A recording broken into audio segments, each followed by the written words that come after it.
nous sommes tous déçus de sa déclaration. Nous disions même que si les candidats, bon, on abandonne une fois, ils gagnent comme d'habitude. Parce que, qu'on part ou on ne part pas, ils gagnent seulement. Parce que Clément Tangana ne peut pas lire contre lui. On sait, nous tous, nous savions. Nous votons ou on ne vote pas, il gagne. Donc c'est mieux qu'on le laisse avec sa chose. Oui, c'est tout. Bienvenue sur Women TV Talk Show, la télévision de la femme, la télévision des Camerounais. Depuis le début de l'année 2025, les Camerounais se demandent si le président Paul Biya se représentera à sa propre succession pour ce qui est de l'échéance électorale d'octobre 2025. Jusqu'ici, les questions étaient encore en suspens, mais hier dimanche, il a confirmé sa candidature. Et en commentaire de cette publication faite via Facebook, via son compte professionnel Facebook, il y a eu tellement de réactions. Et vu qu'on est sur les réseaux sociaux et que généralement sur les réseaux, beaucoup de choses se disent, on a pris sur nous d'essayer d'avoir l'avis réel des Camerounais dans les rues de Douala. Et justement, ce qui est à l'origine de la question d'aujourd'hui, qui est celle de savoir quel est votre avis, quelle est votre impression quant à l'annonce de candidature du président Paul Biya. Et ça sera bien évidemment dans À vous la parole. Mon avis sur la candidature du président, je pense qu'il fallait s'y attendre. Après, bon, la pertinence de sa candidature reste à questionner. Après 43 ans au pouvoir, je viens bien comprendre qu'il a apporté beaucoup. Mais humblement, je pense qu'il serait temps pour lui de passer. Du moins, on s'attendait, du moins on souhaitait qu'il puisse passer la main et avoir une nouvelle dynamique. Mais bon, il fallait quand même s'y attendre, vu l'actualité de ces derniers jours avec les différents ministres qui ont fait des sorties. Donc on n'est pas plus surpris que ça. On va juste aller aux élections et on va voir ce que ça donne. Est-ce que vous pensez qu'il y a des chances qu'il soit réélu? Il y a de grandes chances qu'il soit réélu. Parce qu'il a un fort démembrement au sein des différentes communautés et une implémentation sur la carte nationale. Donc le RDPCI sont un peu partout. Donc il est fort probable qu'il soit réélu. Avec l'opposition également qui va en rang dispersé. Ce sera très difficile de battre le RDPC comme ça. La fraude, ça reste des spéculations. Personne n'a jamais pu prouver la fraude. C'est mieux de se concentrer sur ce qu'on peut faire que d'aller sur des spéculations. Il a toujours gagné le Conseil constitutionnel, toujours annoncé comme vainqueur. Donc voilà, à l'opposition de mettre les moyens en place pour pouvoir justement déjouer ce qu'il qualifie de fraude et le battre sur ce terrain-là. Vraiment, si tenter de mettre, quand il parle qu'il va mettre, il met, on ne doit pas voter. Mais le jour de vote, je sais, nous tous on serait en route, on va barrer les routes. Personne ne sait, même les voitures, même les maisons, ils ont les armes là. On peut faire qui nous tue. Il est libre de déposer sa candidature. Si les textes de son parti le lui demandent, il est libre. Et maintenant, tout va se jouer sur les urnes. Si le peuple camerounais pourra encore lui donner cette confiance-là de diriger le pays, ou le peuple, tout va décider du peuple. Mais lui, si c'est pour sa candidature, sa déclaration de candidature, il est libre en tant que chef d'État et en tant que président de son parti. Si le parti le lui demande, il est libre. Donc je ne vois pas de là où ça serait de mal. Le parti au pouvoir est structuré et organisé. Donc si l'opposition n'est pas organisée et structurée, il n'y aura pas le poids. Pour la candidature de son Excellence Paul Biya, moi ça ne me dérange pas parce que je me dis il est là, ça ne change rien. Il y aura d'autres, ça ne va toujours rien changer. Pour moi, c'est la même chose en fait. Les autres, Paul Biya, pour moi c'est la même chose. Donc. Est-ce que vous pensez qu'il y a des chances quand même que les Camerounais lui accordent encore une fois leur confiance? Ah ça, il y a beaucoup de chances même. On a donné une fois, 2 fois, je ne sais pas 3 fois. Je pense que ça peut encore se faire. Est-ce que vous pensez qu'il y aurait quand même quelque chose que l'opposition puisse faire pour avoir des chances de remporter cette échéance présidentielle? Je ne sais vraiment pas comment répondre à cette question. On est là, on va voir. For me, he has to give up. He has to give up because things are not really moving in this country. Things are not really moving. because we are really suffering. For a long time in Cameroon, we have been about 40-30 years for one president. Yeah. So for me, he has to go and rest. Let him go and rest and give the chair to somebody that can help Cameroonians. Because we are suffering too much. Comme tout Camerounais, c'est normal qu'il se représente, puisque la condition lui permet déjà de. Et comme l'échéance a été lancée, c'est la fin qui va chercher les moyens. Donc chaque Camerounais est appelé à aller voter et à choisir son candidat pour le changement. Donc si c'est lui, on va le reconduire. Et quel est votre ressenti personnel par rapport à cette candidature?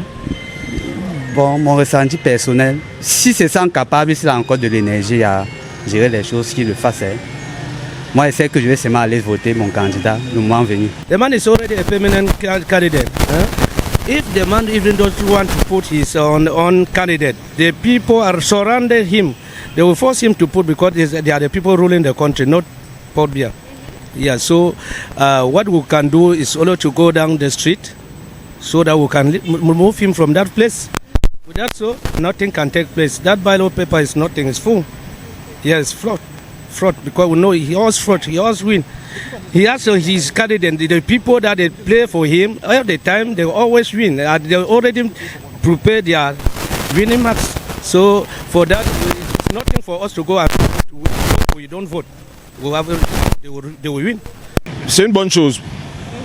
Parce qu'il y avait trop de peur, dans le cas où il ne se présentait pas. C'est un constat qu'on a fait depuis, qui n'est pas présent.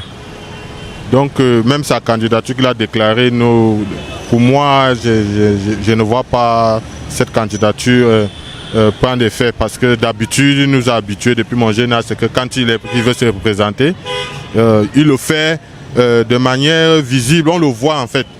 On le voit le faire dire aux gens, voilà, je suis là. Mais cette fois-ci, c'est un peu différent. Donc voilà pourquoi sa candidature, pour moi, n'a pas d'importance. Et je ne crois pas, jusqu'à ce que je puisse voir le 12 octobre, au jour de vote, vraiment voir qu'il est vraiment candidat à sa propre succession. Est-ce que vous pensez que s'il parvient à rassurer les Camerounais quant à cela qu'il est présent physiquement, il a des chances de remporter encore une fois l'élection? Non, rassurer, je ne crois pas. Parce que moi, de mon âge, il ne peut plus me rassurer. Il ne peut plus me rassurer parce que j'ai fait confiance à plusieurs fois. Cette fois-ci, ça peut être ça peut être sa tactique, quoi. Il peut vraiment sortir pour chercher à rassurer, mais il ne peut plus, moi comme ça, il ne peut plus me rassurer. Même s'il sort visiblement, je sais que c'est un grand-père qui est fatigué, il a beaucoup fait. Même s'il sort présentement, me dit qu'il est candidat, il ne pourra plus me rassurer. Compte tenu de toutes les accusations qui pèsent sur Elekam, est-ce que vous pensez qu'il y a des chances que l'opposition remporte l'échéance présidentielle d'octobre prochain? Ils ont la chance s'ils sont organisés en fait. S'ils sont organisés parce que au Cameroun, tout le monde cherche pour lui, personne ne cherche pour le peuple. En fait, chacun cherche à ses intérêts. Parce que normalement, l'opposition devait profiter, parce que dans les rangs de ceux qui sont au pouvoir, franchement, ça ne donne pas. L'opposition devait profiter, s'unir, sortir un candidat. Et là, il n'y aura plus question de dire qu'il y a eu trucage à gauche, trucage à droite. Même si vous faites comment, le pouvoir en place ne pourra pas battre l'opposition si l'opposition était unie. Bon, pour l'instant, ils ont la chance par quelques leaders. Bon, maintenant, voyons voir s'ils peuvent battre cette machine, parce que cette machine n'est pas une machine, elle n'est pas une nouvelle, quoi. Elle est ancienne dans la République, donc ils ont tous les dossiers et tous les dés sont entre leurs mains. Et voilà, il va falloir beaucoup de choses pour que vraiment l'opposition, mais sinon l'opposition se bat bien. Oui, eh bien, il fallait s'y attendre, vu que lorsqu'on consulte les textes de leur parti, ils ont l'habitude d'aller dire le président du parti est le candidat naturel, donc il fallait s'attendre à cette candidature. Quoi qu'on aurait espéré qu'il décida de passer la main. De toutes les façons, on attend sereinement les élections et au moment venu, on espère que les électeurs pourront exprimer librement leur choix. Est-ce que vous pensez qu'il y a des chances qu'il remporte cette échéance électorale? Oui, comme tous les candidats à une élection, chacun part avec ses arguments et chacun a ses chances. Donc on ne devrait pas être surpris de le voir remporter cette élection. Le contexte camerounais veut qu'il n'y ait pas de limitation de mandat et à partir du moment où il n'y a pas de limitation de nombre de mandats, on peut se représenter autant de fois que possible. Maintenant, si certains estiment que c'est le mandat de trop, à eux de sanctionner ce mandat dans les urnes.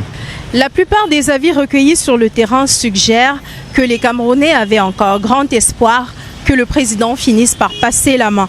D'autant plus que cette année, l'annonce de sa candidature s'est faite très différemment des années précédentes. On l'a connu sur la place publique, nous annonçant qu'il répondait à l'appel du peuple. Aujourd'hui, on a une publication sur Facebook, sans plus, ce qui a quand même contribué à nourrir l'espoir des Camerounais. En tout cas, on aimerait bien savoir ce que vous pensez de cette annonce de candidature en commentaire. N'oubliez pas de liker, partager, vous abonner, activer la cloche de notification.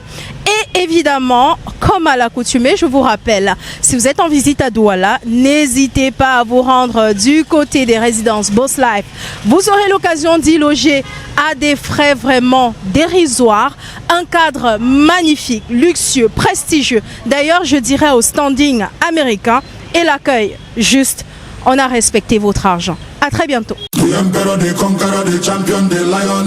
Découvrez le summum du confort et de la durabilité avec les appartements meublés Boss Life. Nos logements sont équipés de tout ce dont vous avez besoin pour un séjour inoubliable, y compris une connexion Wi-Fi rapide et fiable. Nos appartements sont alimentés par des plaques soleil. Pour une empreinte écologique, nous proposons également un service de location de voitures sur place. Réservez dès maintenant votre séjour chez Boss Life et profitez du confort que nous offrons dans nos appartements meublés de luxe. Nous sommes situés à Douala Terminus, derrière Barcelone Hotel. Contact 682 82 48 33. Boss Life et Partner. Live like a boss.